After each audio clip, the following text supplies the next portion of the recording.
Welcome, Spartans, to Halo TV Plus, part of Evolved, your home for Halo.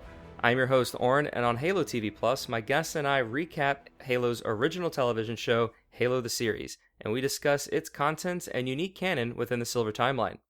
Joining me again to discuss Episode 4 of Season 2, Reach, is David. Welcome back to the show, David.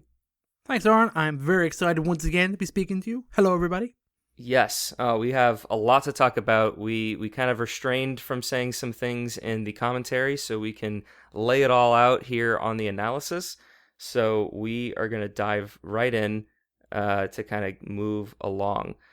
So if you're a returning listener, you know this, but if you're just joining us, welcome to Halo TV Plus. We publish 2 episodes for every TV episode that gets released. This is the analysis episode, where in a moment, David and I will highlight key scenes from Reach that we believe need further analysis. We'll also talk about characters, their motivations, choices that the showrunners and writers have made over the story, as well as any predictions we have for the next episode or episodes. Earlier this week, we released a commentary episode for Reach, where we discussed the whole episode while watching it. If you missed that one, we recommend you listen to that episode first before listening to this, because we kind of leave out some things to discuss because we've already discussed them on the commentary. But there is a little bit of overlap, so you definitely get a lot if you just listen to this one if you want. Halo TV Plus is part of Evolved, and it hosts a variety of other Halo podcasts like Podcast Evolved, Mission Debrief, HCS Pro Talk, Builds with Blocks, Halo Book Club. You can learn more about each of those Halo shows on our website, evolvedhalo.com. Evolved also hosts another show called I Would Have Been Your Podcast, which is our Patreon exclusive podcast for our subscribed patrons. If you're not a patron and you want to learn more, you can head over to patreon.com/HaloEvolved. Patrons receive a variety of exclusive rewards, such as early episodes, access to our original 18-song soundtrack, unique swag, access to a private Discord channel, and more. Shout out to our current subscribers. We love you guys so much. Thank you, thank you, thank you. And that's it for that. All right, so we want to start this conversation, David, about the actual event. So like this episode, Reach, it showcases a pretty, like, it may be top 5, top 3 important moments. I don't know if you want to call it historical moments, but just like plot details in the Halo extended lore. I mean, and it is in one of the games, not one of the mainline games, but it is in Halo Reach. So like the fall of Reach is a very iconic event in Halo core canon. Obviously, because the Silver Timeline is its own timeline, they changed some things, and there's characters that aren't there, new characters that are here, and the way that it goes down is just overly different. In a general sense, you start from wherever point of view you want to, but how do you like this interpretation, or how you may not like this interpretation of the fall of Reach and the Silver Timeline compared to core canon? And we'll just kind of take the conversation from there. Well, I have to say it was a big swing by the showrunners, leading off, let's say, maybe a middling to negative season 1 reception, realizing we got to go big to bring people back. And what do you do in Halo to do that? You do the fall of Reach.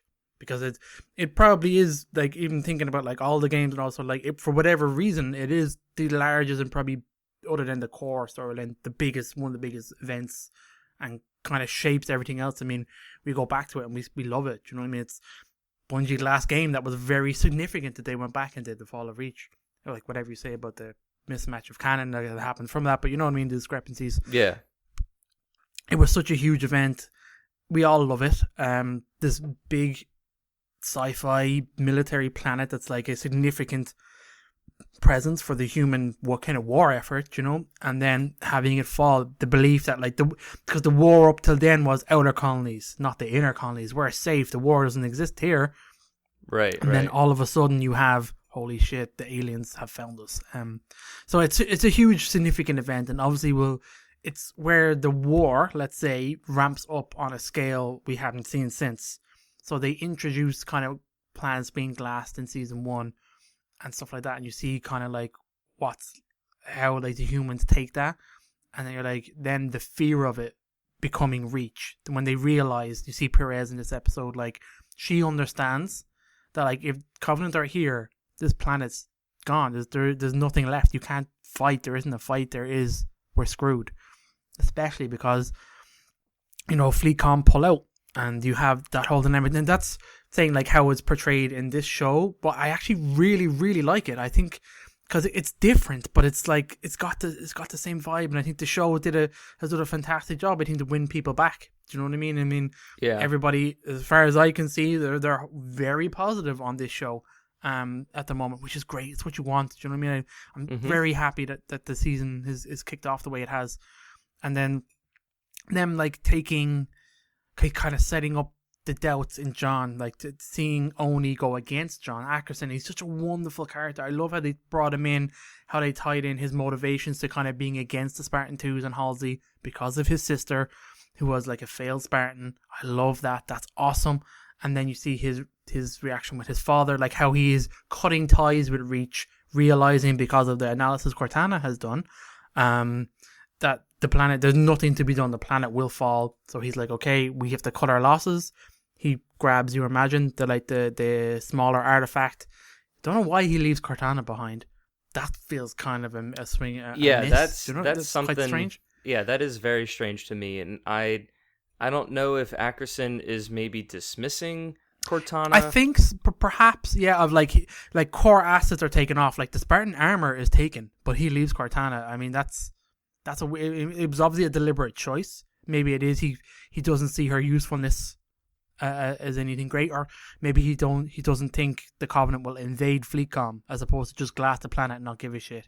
Yeah, it's hard to say, because it could be a lot of those theories, right? You just named a few. Like, he could have dismissed Cortana's true capabilities and just think that she's just maybe he thinks she's a dumb AI as opposed to a smart AI, if there is that kind of distinction in the Silver Timeline.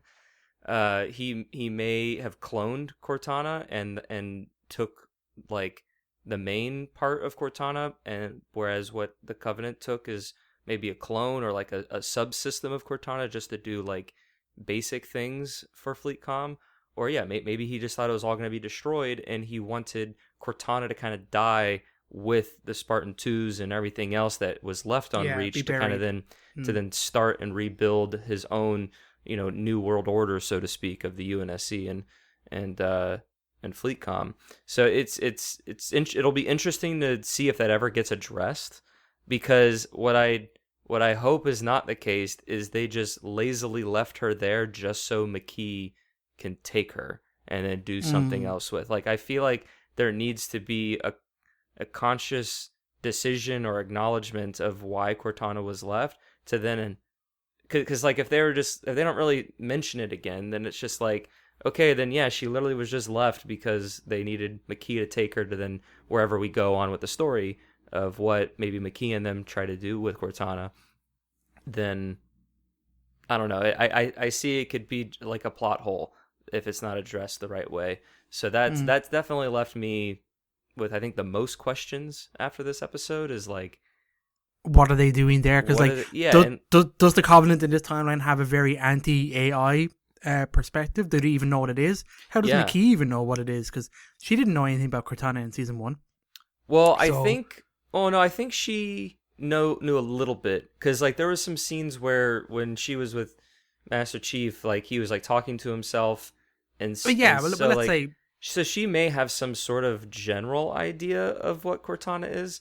But yeah, the Sangheili, and as far as the Covenant's aware, like I'm pretty sure they're like anti AI, like in a right, like in core canon, like they don't like using in core AIs. Canon. They are, yeah, for sure. It's not till like much later that they like embrace that, I think, if at all. And that was one of the big kind of, let's say, offensive capabilities that humanity had over the Covenant, was their AI. Yeah, and their ability, obviously, their Cortana to just breeze through the Covenant systems. So I'm curious as to what McKee thinks Cortana can do for her, and I don't know. I'm intrigued to see what happens here, what her purpose is. She seems, Cortana, almost to be, she's not the same. She was obviously disconnected from the grid the way Ackerson had her. So I don't know if her personality seems different. It's not just her appearance, and I don't know. Yeah, It seems, I'm waiting for a McKee explanation because I yeah. I would love, like, even if it was a little bit of a flashback to kind of help fill in some of the gaps of like how she survived. What, did she lose, I don't know, some sort of capability? Like, does she maybe interact with the artifacts differently? Like, maybe she still is a blessed one, but maybe that she's like a different I type think or something. I think she is the same, based on the fact. Well, she still has clearly power and pull within the Covenant, so she's dictating And to the she did elites. locate where the large artifact was because it was in Yes, Sword Base. And so she still has some sort of connection with Forerunner tech. So yeah, I'm very intrigued to learn what that's all about, because what's going on, because right now it just kind of feels like she just pops up at the most convenient time and yeah. does her little thing and then leaves, and like it's a little too like plotted out. I think it doesn't seem as natural, and I think that's just because I don't have the explanation. But if they give it to us by saying, "Oh, we found a luminary and it is able to do X, Y, and Z," and it's like, okay, all right, that makes sense, and I'm like, now I understand. But if it's just, "Oh, McKee's also here. Oh, McKee knows exactly where Cortana is," and it's like, you know what I mean? Like, it's Mm. almost like Quan when we get to her eventually, of like, what happened to her during the 6 months? Like, how is she an assassin now? Like, did she meet the Monitor? Does she know her purpose? Like I'm waiting for these answers that just make sense, because right now it's just frustrating whenever she's doing something or saying something, because it's all cryptic to keep us on the edge of our seats. But like, we need something to like allow us to understand as the viewer like what is going on from these characters' points of views. If we're supposed to sympathize and empathize with them, like we need to have a little. I think we need to have a little bit more. But I feel like McKee though is a little bit more deliberately like closer to the chest. Like, I kind of understand why we don't know more about that, but I feel like Quan is long overdue. Like, we already had poor reception from season one. We need something from her to just care about her, because right now we I just think that's we going to just be the don't. next episode. I think it's going to be a Quan heavy episode. I think. I could see that. I could Yeah. see that. Um, but before we get to the next episode, though, um, yeah, to kind of bounce back, that was kind of our Cortana McKee discussion. But yeah, to go back to the actual depiction of the fall of Reach, like I agree with what you're saying, that like they did it very well within the realm of the movie or the TV show. Like, and I think at this point, halfway through a second season of this show that's not canon, like, if you have not embraced the fact that it's its own thing at this point, then I feel like you're, as a viewer, you just may not ever get there. It may not be the show for you, sort of a thing, because like, yes, what they did in this show is different from what they did in Core Canon, and it's not like they're magically going, like, when they eventually find the Halo, like, it's not going to be just CE filmed. Like, that's just not what this show has been, and it's not going to be what the show will be. They're Well, it gonna can't now and because they goddamn kill off keys. well, So you're not yeah. getting, yeah, we're Yeah, getting significant change, which is the probably the exciting part of it. So it's just to see what they're going to do next, how these changes impact the canon of this universe, yeah. which main events get touched upon, what the difference is now. And how they weave the different, things that they can pull. Like one thing that I've seen online is like, oh, well, Noble Team come in and do X, Y, and Z, and they'll have like a team up or something. But it's like, well, Silver Team, I think, is Noble Team, or just is Red Team or Blue Team. They're the team that we follow. We got a little bit of Cobalt, but then they were expendable because they're not, our team. They're the red shirts, if you will, from Star Trek lingo. Like, Well, they I know we had that board full of Spartan teams and Spartan names, so we know that they're out there in universe. I think Silver Team are probably going to be the Reach Spartans. I don't think we're going to get too many other Spartans. I think on Reach during the Yeah, I fall. agree. I think everyone else is off planet. Mm. I mean, I'd have to look at the board or whatever, but I it makes would, sense. It makes sense to me. Otherwise, you'd have some other Spartan running around. Hey, where's my armor? My armor's yeah, not here either. but no, well, especially because when you think from the perspective of Atkinson knew about it weeks in advance. I mean, how long was it since Visegrad went dark? Do you know what I mean? He knew about it. So I'm imagining he's deploying the key resources. As we see, he robbing the armor. They're all gone. He only left behind what he didn't care about. Do you know? So I imagine the Spartans are a resource, as much as he probably doesn't like them. They are definitely a resource that he respects. So I say he's not going to waste it. Maybe you have like Gamma Team or Omega Team or those other teams in there, Gold Team. Like maybe those Spartans are a little bit more susceptible to his master plan, whereas Silver Team being like of the like they might be the pellets harder. Matter. Yeah, I mean, that you know too. What I mean? Since Silver Team took the pellets, so we don't know the status of the other teams. Even just look at how he manipulated Kai with her pellet out. Like he was so good at that and at winning Kai to his side, because of how he manipulated John and the story there, which is part of what I really liked. I liked that they brought in the aspects from Halo 4 of like the military trying to tear down John because he was too big of an icon for them and therefore out of their control. So they're bringing the aspects of them going against John and say, okay, we need other Spartans. We need our own. And I know we've touched upon that a few times and what Ackerson is up to. But how they've done the fall and even like showing the explosions that we talked about, like they're on ground. It's not glassing. It's a ground war. Like that's the exciting part of seeing like how that happened because this show was not showing space battles like at all. So we've not even seen like ship captain kind of characters. We had Keyes. He was an admiral. He wasn't on the bridge of a ship. We never really, except briefly in this episode, and then he left it. Yeah, he was on a ship for like 5 seconds. We're not getting like space combat, so we're very much on the ground for Reach. It's teased later on. Yeah, so we'll see what that entails. But I think that might be more of a episode 7 or 8 type of a. But aren't that the answer the question? I'm really liking how they're depicting the fall of Reach in this show. Yeah. Are you the same? Yeah, in a general sense, yes. I think we talked about this on the commentary. Like, I like the choice of stealing the armor and they have to fight for it, and now they don't have it.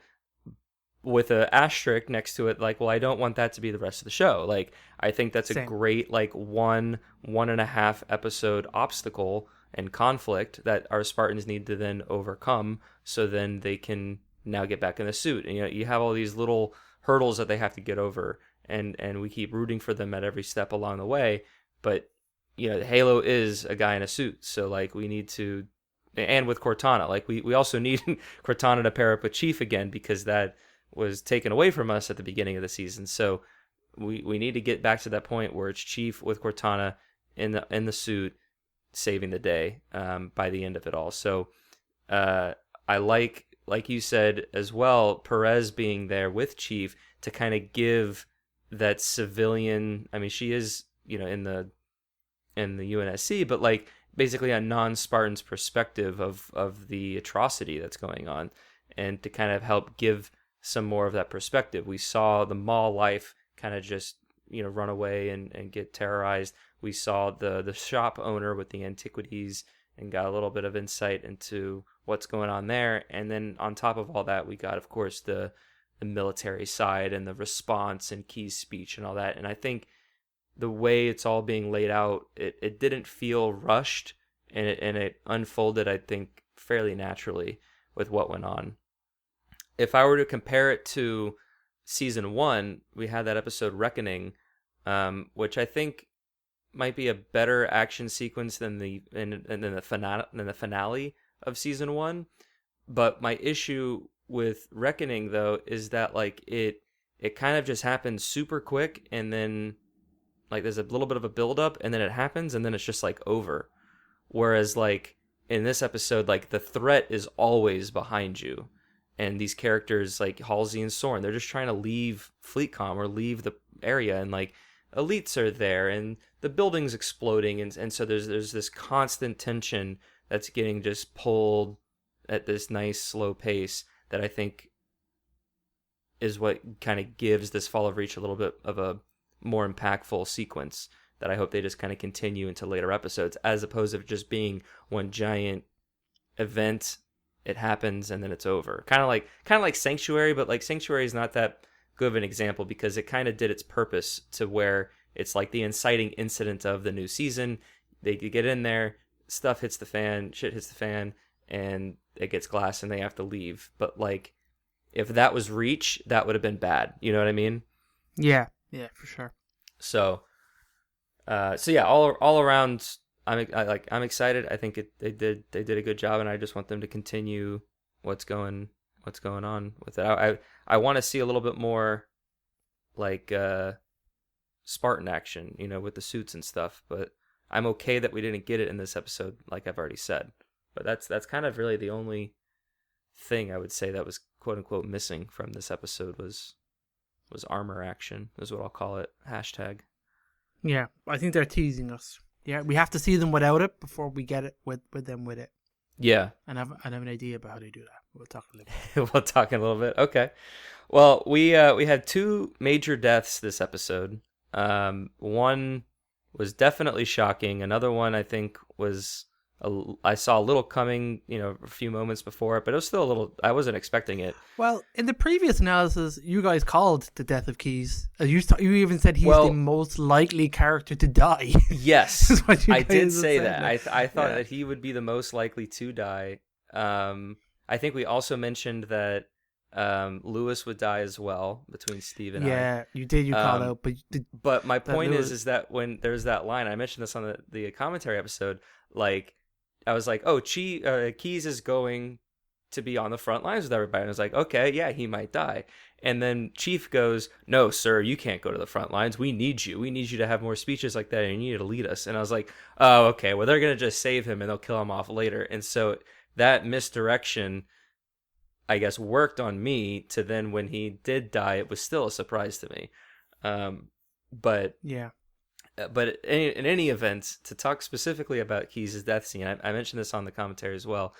I think the overall scene was very well done. Like, just as an emotional beat in TV, like you have your character go out there to do the one last thing. He gets in a pinch, and he gets blown up, and it's very heartbreaking and all that. I'm just disappointed that like that it was Keyes that happened to, just for the fact that like now he's gone. Like. I don't think Keyes needed like a bigger way out or like a more heroic death. Like, I don't think he necessarily needed that. I'm just sad that now I don't get any more Keyes, because also, like you said, like we haven't really gotten the true Keyes from the games He's not until our Keyes, this episode. Do you know what I mean? Yeah, I'm not a huge fan of the Keyes in this canon, in this timeline, because they kind of set him up right. He was involved in the Spartan program early on. That's kind of hidden. He kind of seems to be very involved with John and Spartans as adults. And they obviously he's very much a father figure. Then there's like the betrayal of like the realization that he was involved. That was kind of interesting. But at the same time, he was always on the ground, the foot soldier. I wanted to see Keyes as a captain. I wanted to see him in the ship. I wanted to see spaceship combat. This show was clearly not doing that, so it's just a case he kind of felt a little bit redundant. And there's also the questions of like who's in charge of like the military, like at any given moment. It just seems to be very kind of like Parangoski's doing a bit of something over here. Okay, no, she's not. Now she's in hiding. Wait, no, she's still a part of Oni. Then you have Ackerson, who is quote unquote the boss. Why is he the boss? How is he above Keyes if he's just a replacement for Halsey? Halsey wasn't above Keyes. Yeah. All this kind of stuff of, okay, I have no idea what's really going on. So like in the background, and obviously we had like the board that were in season 1, they're not in this season, of like they're the people you're they're above you. Do you know what I mean? You're reporting to these people, this committee with HUD being like one of the main members of. And it's just a case of, okay, he even, I think, isn't he like promoted in this season? He wasn't an admiral in last season. Yeah, he was promoted between the seasons, which, yeah, and I agree the overall hierarchy is unclear. Because what I'm just kind of like piecing together in my head that makes sense is that whatever board that we had in season 1 still exists with some restructuring now that Keyes is an admiral, now that Ackerson has come up from wherever he came from, Parangoski kind of going undercover. So like there's been some sort of restructuring to some degree to give different shifts in power. And then a lot of those board people have left Reach because it's going to get glassed. And so now they're all somewhere else, kind of like what happened in the Guardian event where Lord Hood and not Parangoski, but who replaces Parangoski? What's her name? Oh, Osman. Osman. And they run away and they go to Rossback's world when the Guardian event happens at Earth. So like I feel like a similar sort of thing has to happen, and there's some, I don't know, that to me makes sense, but again, none of that's ever explained. So it's me just kind of inferring what would likely be the case. Yeah. So I mean, his death, the scene was good. It was well done. He had a great speech. So, this was his best episode. So I was finding like, excellent. We're getting a Keys who takes charge. He's doing cool shit. Then they kill him. I'm like, oh, God damn it. Yeah. Okay. Yeah. And there's a case of, okay, now it's kind of interesting for like what his death does. And one of the things I said in the commentary is that I loved that how severely it affected Halsey. Yes. See her kind of armor break, because there was a bit of a panic in season 1 when Miranda was in danger, and then that kind of quickly wrapped itself up. And I was like, okay, that was interesting. So she does care about her daughter, because then later on in the season, she's manipulating her daughter, which was also a great scene. But then it's a case of, okay, how much does she give a shit now? She's clearly been in prison for a period of time, and you get that great scene where Keys and Halsey meet, and he's clearly like, he didn't know she was on Reach, and that clearly she was in prison, and Ackerson had her, which I don't think we'll ever touch on what happened there, or how that goes down, how he gets her. But the fact that she was like absolutely devastated with the death of Keys, and I'm like, excellent, because what I really want to see is Halsey now becoming more like the Halsey we know, of actually caring about the Spartans, really actually caring about what's going on, and not just being this really cold and manipulative person. But she's like Natasha McElhone, like how she's portrayed in this show is amazing. I really, really love her. But I want to see Halsey being on their side as opposed to being on her own side. So I hope to see some kind of change come for her from this show, or from that event essentially. Yeah, no, I agree. I think it'd be great to get. I love character changes and all that kind of stuff. So like I can see her doing that, and it would be great to have someone else, batting for the home team, so to speak. Like she very much was on her own team in season 1, and here in season 2 we kind of have Chief versus Ackerson, and to varying levels of degree these other characters on either side. And so to have Halsey be on Chief's side, or I assume it'd be on his side as opposed to Ackerson, like it that would be a good asset for them to then play with things and have her do what Halsey does, as opposed to her trying to be very self-fulfilling and on her own agenda. And so it would just change things up a little bit, which I think would be an interesting twist in the current relationship dynamic. Yeah, and then the replacement of Keys for Canon. Okay, what's the impact there? Is there a Pillar of Autumn? Maybe there isn't in this show. I mean, I'm now thinking, is the end of this season really with Chief getting Cortana and getting to the Halo? I'm not sure, because we don't have the character, or like the mission doesn't exist in this canon that was in the previous, which was Operation Red Flag, which is Cortana and Chief and Spartan team with Pillar of Autumn going behind enemy lines to kidnap a prophet. That's not happening here. That was ongoing at the same time as Reach when that was falling, and that they were trying to scramble to get there. So with none of that, it's kind of like, okay, where are we going to end up? I mean, unless they tweak it in Operation Red Flag is now to kidnap McKee for whatever reason. Oh, I like this. I like this. This is good. Yes. Okay. And I'm on board. Just for the note of Halo, like I feel like the last episode's titled Halo, and I feel like it's going to have the very, very similar relevance as the episode Sword, where the last 3 minutes of the sword episode was the elite and McKee infiltrating sword base to get the keystone, and it's like So I I wonder. feel like that's what's going to happen with Halo. I Like we're going to be on yeah. the Pillar of Autumn. It's going to basically be the opening cinematic of CE, and then it's going to cut. Or I guess the last. Do we ever see the Halo at the end of Halo Reach? I don't think At the so. end, yeah, you do. The You end do? of Halo Reach. The end sequence of Halo Reach is the introduction. Is the first sequence of Halo CE. Yeah. Okay. So yeah, I feel like that is where you would end it. So then when you start season 3, it's like, okay, we're on the ring, and then they do whatever they do Now we're for doing the show. CE events that aren't quite like CE events. Well, yeah, That has to be very silver exciting. So, like, yeah. timeline CE Silver events. Timeline CE. Yeah, exactly.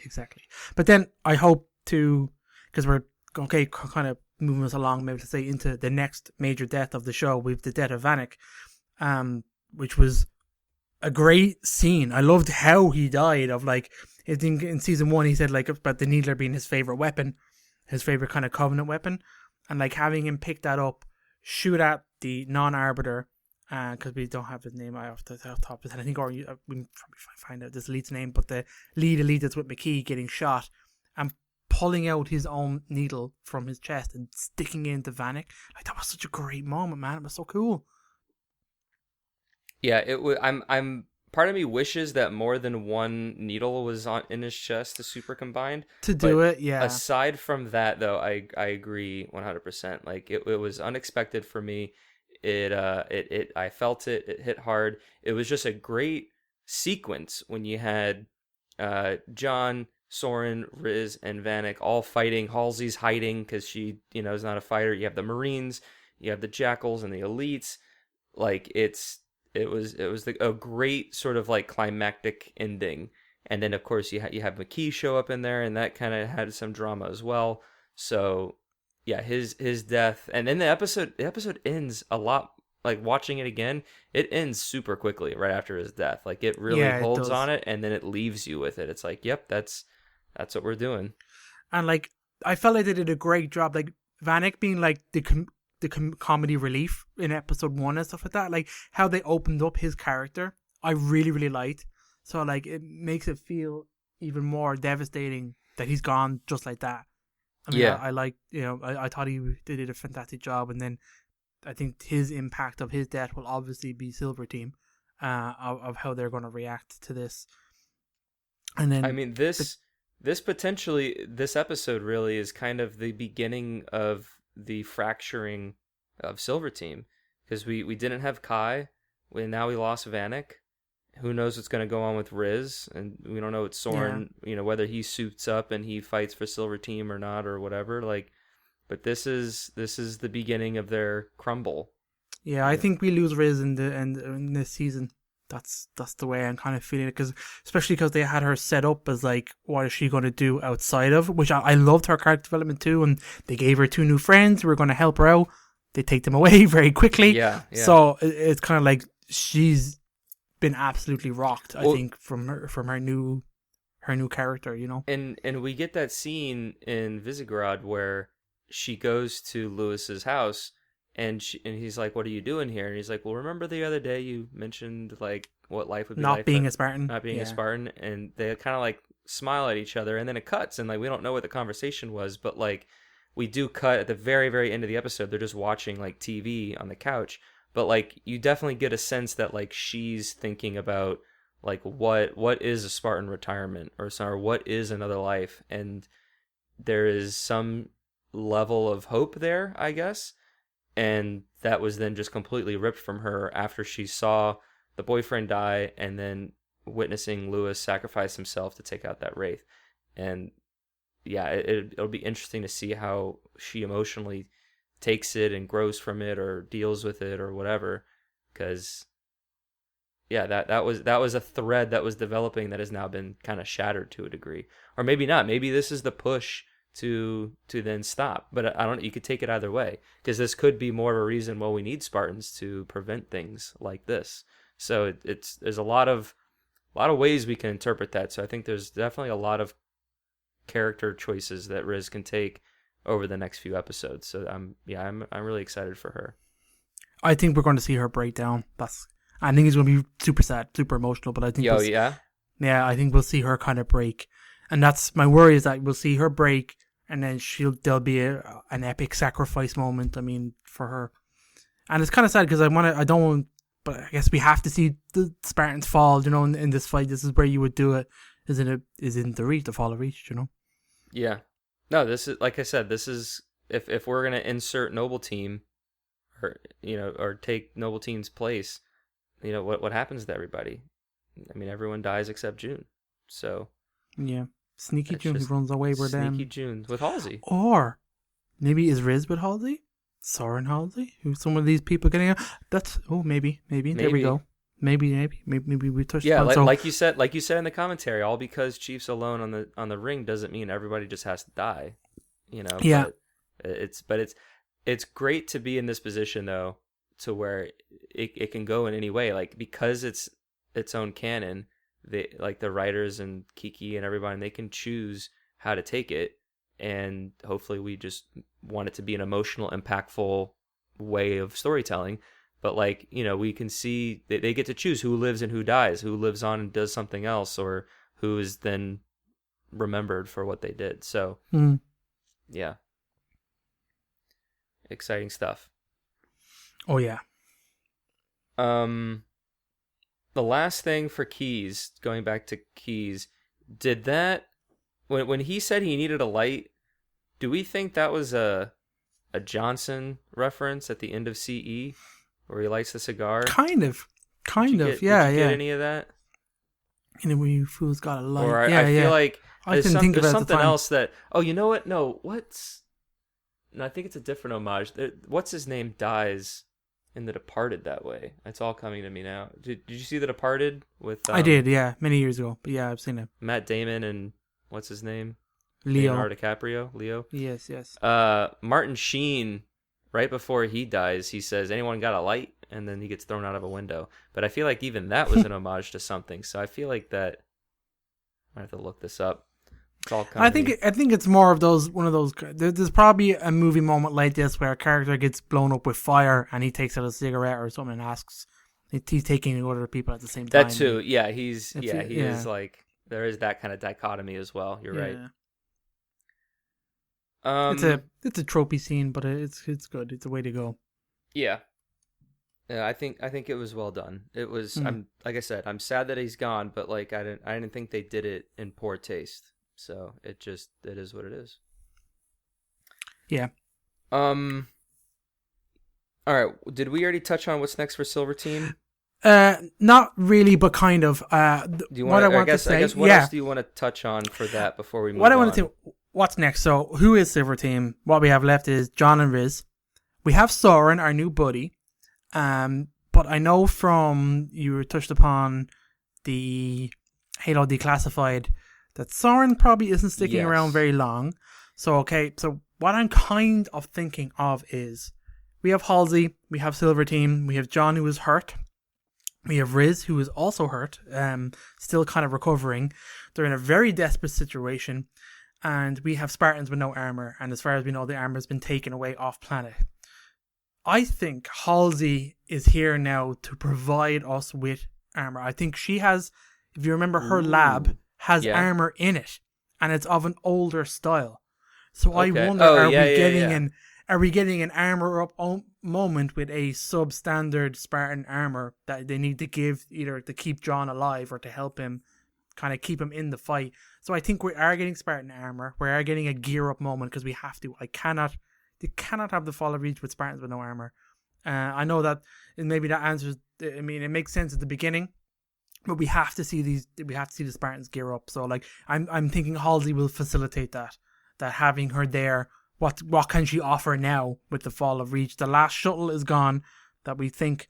So I don't know if Halsey gets off planet. I wonder, is she here, and then does she help? So that's kind of really what I'm thinking. That's what I want to see happen next. Yeah, I could see that for sure. The only thing that's true, and I thought Soren would stay with them, for the name, but he fit right into the team. He looked really nice. I like the idea of him stepping up again. to be a Spartan. The fact that he was the one, like you said, the one Spartan who wanted to be it, who understood what he was getting himself into.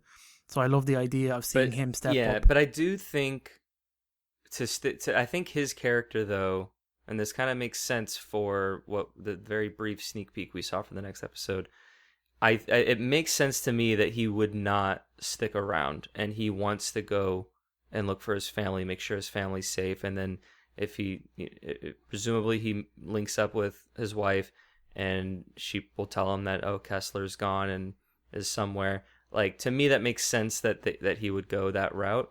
Now, what I wouldn't mind getting is if we get a little bit of closure there to where he knows his family is safe, and then he then has a call to action moment and then kind of joins Silver Team in a sense.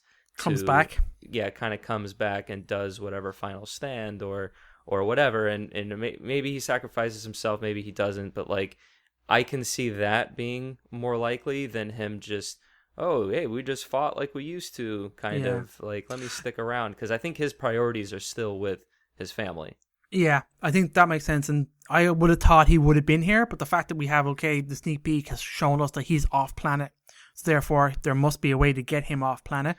Yeah. His focus is obviously going to be on getting his family. I know you and Steve talked about Kessler being sent to Reach, and that's what brings Kwan back into the storyline, makes her relevant that she comes to Reach. But I think Kessler has actually been sent to Ilaria, who we know is the name of the next episode. So we do. That triggered my brain of I know where that is, and that's a planet that's referenced mostly in Halo canon. It came from the Halo Nightfall. It's a planet that kind of fell asunder it had like a drought. You see kind of pulled away. It turned into kind of like a criminal, kind of like an underworld kind of planet, which gives me the rubble vibes. So I think it kind of makes sense that like people who are trying to get out of the rubble or can't stay there probably head to Ilaria and look for like work in the same kind of situation. So I wonder, does Kessler end up there? That would bring Soren there with Kwan, and obviously Ilaria trying to, I'm not sure, let's say, how they make up and get themselves, but it makes sense that maybe Soren brings in Kwan the awareness of what's happening on Reach. I don't know if their storyline intersects, though. I think that might be it. So I'd be very surprised of Soren getting to his family and then getting back to Reach. I think the timelines kind of mix up. Like, how long is Reach going to hold out before it falls? Like, how much time does he have to get out, do his business, and come back? It's hard to say. Yeah. Unless he kind of has to fight with the UNSC in order to then get off planet. For sure. Or maybe Kwan and Liara, they go to Reach themselves, and they go there and they realize that, oh shit, this is what's going down, and then now they're trapped there. So now everyone's trying to leave Reach. It's I don't know. Plenty of questions, but we should be getting those answers in the next episode. So we'll kind of see what happens. But I did like seeing Soren, like, because I wanted him to do some level of like Spartan fighting, and I feel like I got just the taste. And I feel like I would be happy if we didn't get more of that than what we got in this episode, but it would be nice to get a little bit more, I think, because it was pretty cool to see him with, his old friends, basically. Yeah, I liked it a lot. Is that it on your I mean, my worry is we're cutting from a very crazy, heavy action episode. I know TV shows like to do this, of cutting you between action and then breaking you up, and then now you're going to go to have a completely different type of episode. Right. So my worry would be, okay, I hope it's not a Kwan episode. It's on Ilaria, it's a completely different planet, it's not anywhere near Reach, or have, as far as we know, anything to do with the storyline of Fall of Reach.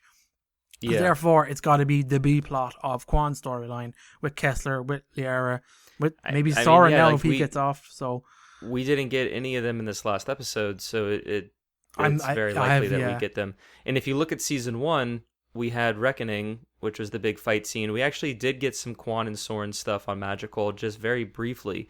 But then the next episode, Solace, that was 100%, or I guess 0% Kwan. And then the next episode after that was Inheritance, and that was 100% Quan and Soren. So much to what your point is, that we're probably going to be getting more of Quan, seeing what's going on with her and Liera, while we kind of just get a little bit of the response to the fall of Reach. I feel like we're not going to really get Action. definitely not the level of fighting and action that we got on this episode, but I think it's going to be like kind of like in the brief moment in like Lord of the Rings at Helm's Deep, where like after they retreat to the keep. That's exactly what I was thinking of like cutting like, to Frodo and Sam in the middle of Helm's Deep big fight, and then cutting to other people, right? That's what next episode might be like that, where we're getting maybe the lull of the fighting on Reach. We're getting like maybe John getting like medical treatment. We're getting kind of the ramifications of the deaths, and then maybe we have a very Quan heavy episode. Soren legging it away. He must get off planet somehow. So it's kind of intriguing to see. Maybe they bring in the Saber program. Maybe Halsey has like, we have a secret bunch of ships over here. And then Soren's like, excellent, goodbye. And he just legs it. Yeah. Yeah, they could, that would work. Intriguing stuff. So you have something else you want to touch on? Yeah, so the last thing I want to touch on is Onyx, which is the title of 2 episodes from now. Because this episode we did not get any Kai. We saw Ackerson and Visegrad getting on the ship and leaving. And so, like Steve predicted, that we still don't know, but it's leaning more like that Kai went with him to train the Spartan 3s or rally them up and have some sort of leader at Onyx, which is what happened in core canon. And so I feel like that is where that storyline is going, and I have a feeling we won't get Kai and Ackerson in the next episode, so then they can continue to build that up into the Onyx. So we still stay with, I guess, our A plot on Reach, and then our B plot with Quan and Kessler and all that. Is Onyx the episode directly after Lara? Yes. Okay. If I remember correctly, because I think it goes Onyx, Thermopylae, Halo. Damn. Okay. So then do you think we have 2 episodes not on Reach now, and then we come back to the fall of Reach being Thermopylae, and then? Well, I feel like we're gonna have Reach Reach scenes. Yeah. Okay. In every episode going forward. I hope so. I think it's just going to be a little bit in the next 2, and then Thermopylae is going to be the big stand at Reach, and I feel like that's when the glassing beams are going to go down. I'm still in shock that there's an episode called Onyx, because that could only be the one thing. So I'm like, no, exactly, yeah. So, and I could see that being a little bit of a flashback as well. Like you can, we'll just kind of see. But the main point that I wanted to say before we wrap up here, and the whole reason of bringing Onyx up, is because for the first time in season 2, there is a mention of Miranda Keyes, who I keep saying has been noticeably absent. The secret character of Halo season 2. Yeah. I miss her. I want to know what's going on with her, and it's especially important now that Jacob Keyes has been killed. Halsey asks Keyes in the elevator, "Where is Miranda?" And he says she's safe, but I can't tell you where she is. I think she's at Onyx, and she's been working on the Spartan 3 program, and she's basically the Halsey of the Spartan 3s, and Ackerson is the Parangoski of the Spartan 3s, and then Kai kind of will come in to be the Kurt of the Spartan 3s. I like that. I like that idea.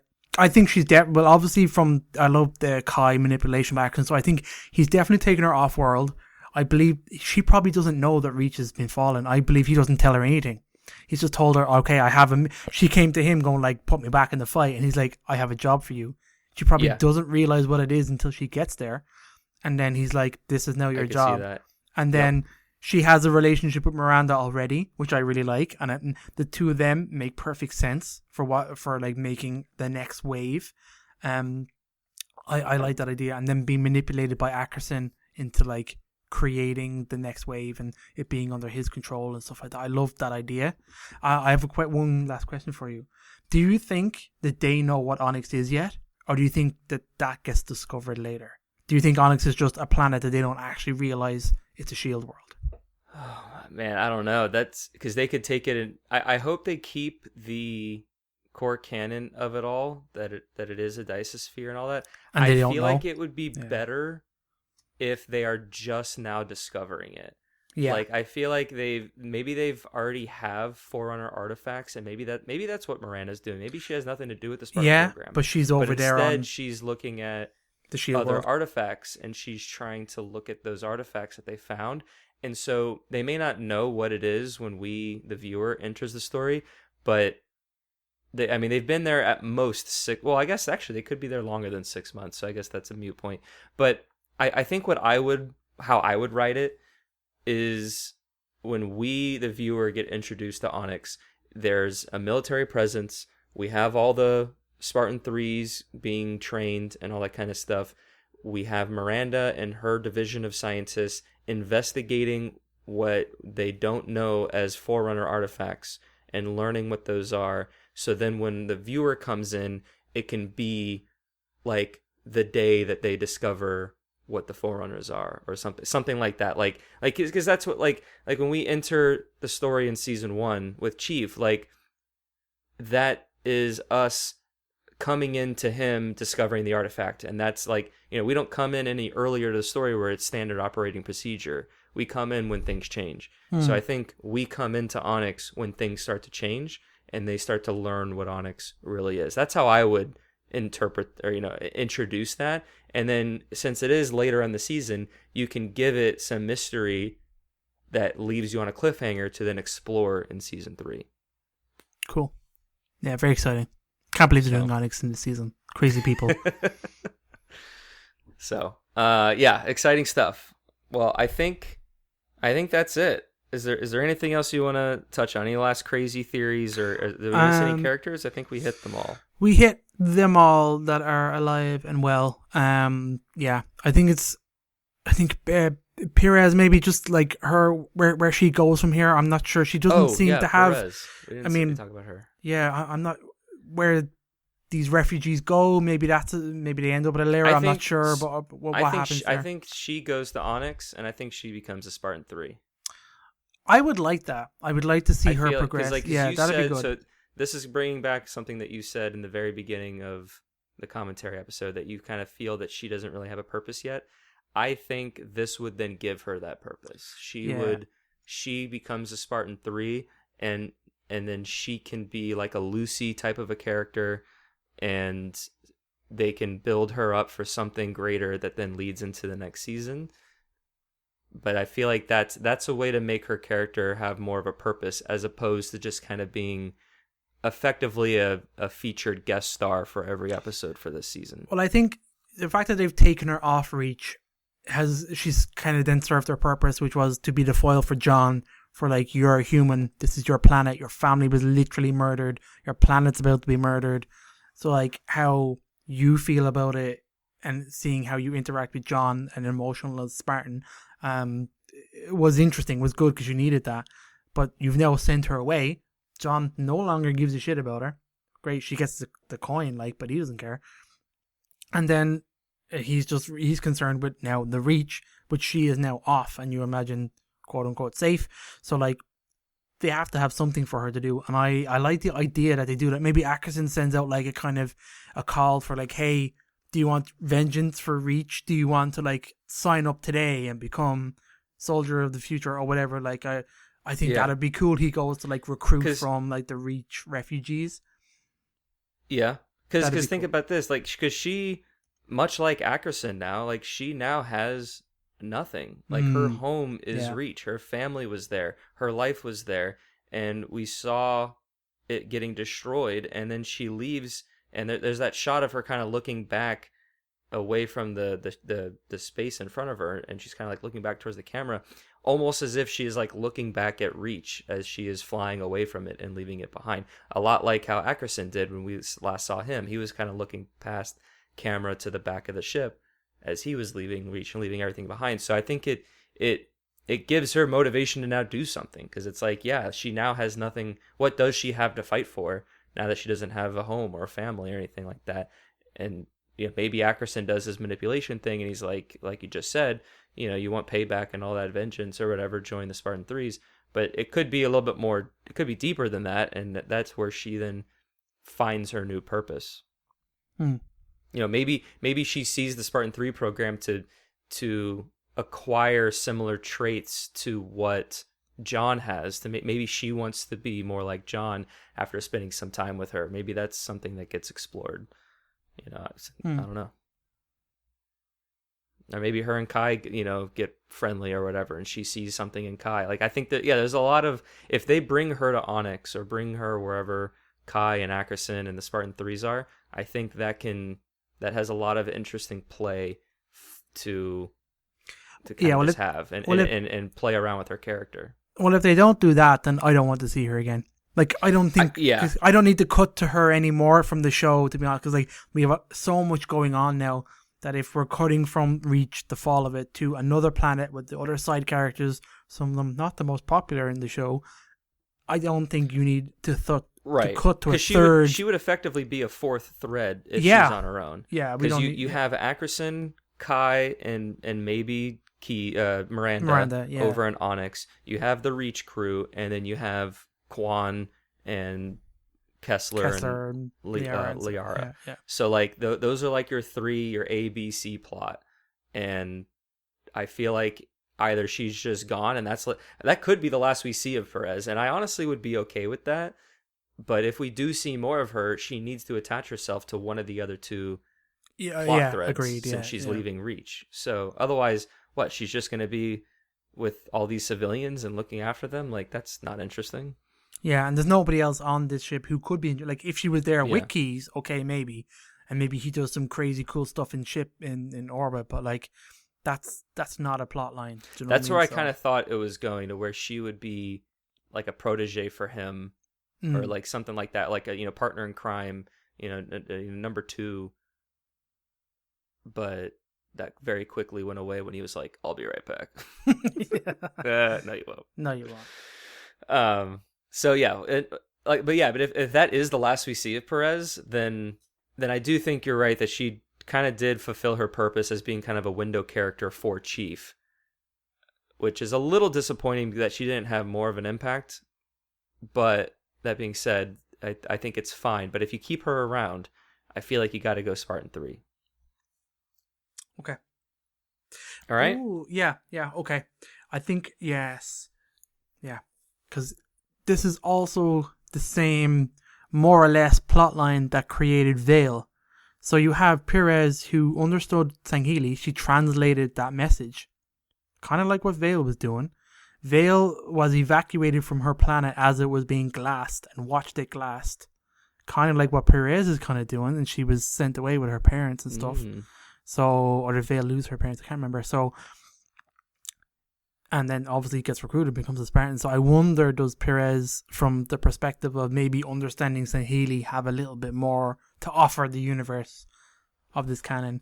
But maybe we don't know. But I think there's some similarities there that I'm liking. The fact that you're saying she could be potentially recruited, I like this. That'd be the only way I'd want to see her kept, I think. I would agree with that. I would, if they better take me by surprise if they have some other plan with her. But if it's just space hopping and hiding from the Covenant, that doesn't sound too interesting. No.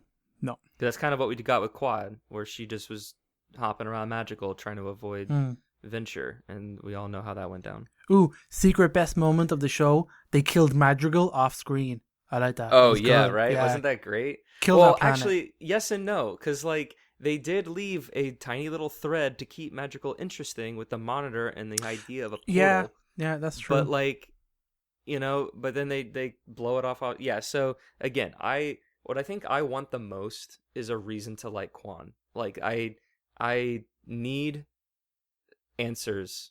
I need to know what she did during those 6 months. I need to know what the portal is. I need to know what the monitor is.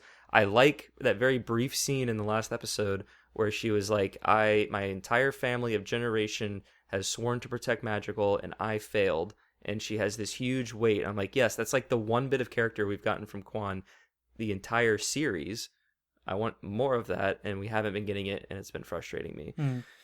So I'll get off my soapbox now. Your dad likes Quan, so come on. No, your dad likes Oh, McKee. no, my dad likes McKee. McKee. McKee, sorry, McKee. okay. Yeah, my dad wants McKee to win. I need to see if he's seen this episode. He probably has. But, yeah. Anyway. Enough with that. All right. Awesome. An hour episode, David. Very good. I like this. Sorry. Well, it was a good episode, man. It was a meaty episode. It was. There was a lot to talk about. Yeah. And we had some predictions to put. You know, we gotta boop them in. So, you know, when we're right, we're like, oh, see, I told you. Yeah. I want to see Halsey gear up these Spartans. Come on, that's what I want. Yeah. No, I do too. I think it's a great idea. I think that makes a lot of sense. I'm behind it. All right. Well, let's wrap it up there. Thank you, listeners, for joining us for another episode of Halo TV Plus. David, thank you again for joining me on the show. Thank you for having me. I would love to have you back maybe after the whole season is out. We do some retrospectives of season 2. Yeah, let's do it. Halo the series premieres exclusively on Paramount Plus every Thursday. If you're interested, Alex Wakeford releases his Silver Debriefing blog post on Halo Waypoint that recaps the story of each episode in detail and serves as a hub for additional show-related content. He also provides some insight into core canon-related tie-ins from the episode in question. So check that out over on Halo Waypoint. Like I mentioned at the top of the show, you can find every episode to all of the shows that Evolved produces on our website, evolvedhalo.com.